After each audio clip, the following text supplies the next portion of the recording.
Bitcoin maximalists are people who strongly believe in the power of Bitcoin as the only tool to freedom for humanity, and they don't think there's any room for any other altcoins in that future, period.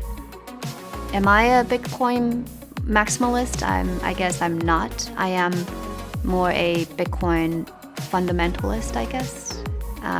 I think Bitcoin is the foundation to everything that we're building, and it's important, and it's also historic. There's no money of freedom like Bitcoin before, but at the same time, I'm also hopeful that we can use technology to build a whole new set of system on top of Bitcoin instead of plugging Bitcoin into the old system.